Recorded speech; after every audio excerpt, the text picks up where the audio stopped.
Today I want to talk to you about efficiency of production and what we like to call growing more milk with our silage inoculant.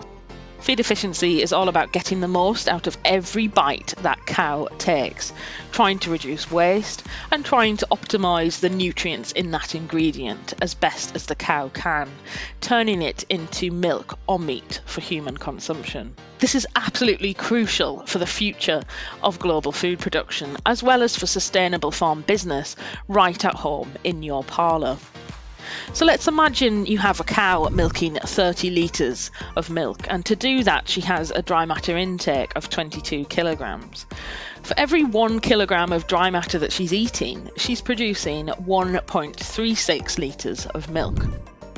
So imagine we could make that diet more efficient, more nutrient dense, while still meeting her requirements. Then we could feed a little bit less, but get the same production. So let's say she's now eating 20 kilograms of dry matter to produce 30 litres of milk. This time, for every 1 kilogram of dry matter she's eating, she's producing 1.5 litres of milk. And that's a difference of only 140 millilitres of milk per day. But if you times that difference up by 200 cows across a period of a year, then that's an efficiency improvement of over 10,000 litres. So you just theoretically got yourself a new cow, and a good milker at that, through your feed efficiency improvements. Using the data you have on farm with the help of a nutritionist, feed efficiency is a must. Silage growing at home is the perfect solution to making your business more sustainable. Making good silage gives you the opportunity to grow more milk. If you can maximise the nutrient density of the silage you are making at home, then you are giving yourself a great head start on meeting more of the cow's requirements from forage. When making silage, you should be thinking about every aspect of that process, including a rapid wilting, ensiling well to reduce trapped oxygen, and storing and feeding out well. But as well as this, you should think about using an additive such as Ecosyl to help get the right fermentation pattern in the clamp, avoiding the growth of Clostridia and Enterobacteria, and therefore preserving as much dry matter as you can. A lot of scientific research has gone into the development of Ecosyl. We found an average improvement of the metabolizable energy value of just over 0.5 of a megajoule per kilogram dry matter. Cows eat more of the silage treated with the inoculant, and this is probably because we are improving the fibre digestibility and the forage is less bulky, meaning it passes more quickly through the rumen. That improvement in ME can be used to take a feed efficiency approach when feeding that silage in a ration. And for this reason, silage additives are an absolute must for the future of sustainable dairy production. So imagine we have a cow that weighs 650 kilograms, Holstein cow. She's producing 36 litres of milk at 4% fat and 3.2% protein. We should formulate for an energy allowance of about 279 megajoules per day. And for the sake of talking about this, I'll keep it simple and say she's eating 15 kilograms dry matter from grass silage. Grass silage that was not treated in our 27 Ecosyl trials had an ME value of 10.86 megajoules on average.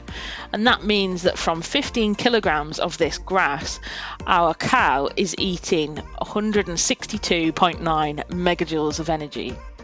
So she would need an additional 9.3 kilograms of concentrate at 12.5 ME to satisfy her energy demands.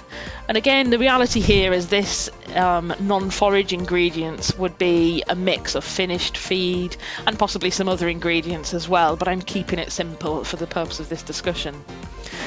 If we feed a grass silage treated with Ecosyl, not only does she get more energy per bite, but she also eats a little bit more as well from our trial work. And that means that she's getting 175.4 megajoules of energy from the Ecosyl treated silage. To meet her energy requirement, she would need an additional 8.3 kilograms of concentrate at 12.5 ME, which is 1 kilo less than the previous example from the untreated grass silage. So she's producing the same from less, that's a feed efficiency. You made the silage more efficient through using Ecosyl, and you achieved a feed efficiency improvement. But it gets better than that. Because the silage is more efficient, you didn't need to feed as much of the total diet. Our herd eating the silage that was untreated were making 1.48 litres for every kilogram of dry matter eaten, whereas our herd fed with the Ecosyl treated silage are now making 1.52 litres of milk for every 1 kilogram of dry matter eaten. And of course, there's a feed cost saving to think about in all of this. In the examples I've just explained, the feed cost saving would be in the region of 20 pence per cow per day, even after paying for the additive. And that soon adds up over 200 cows, even over just the first 120 days in milk. That equates to around £5,000. You should always do this sort of reformulation with your nutritionist's advice, making sure that all the cow's requirements are met, but aiming to maximise efficiency in every aspect of production, whether that's in siling your homegrown forage, using an additive to help you, or reformulating diets to get more from less and improving farm efficiency.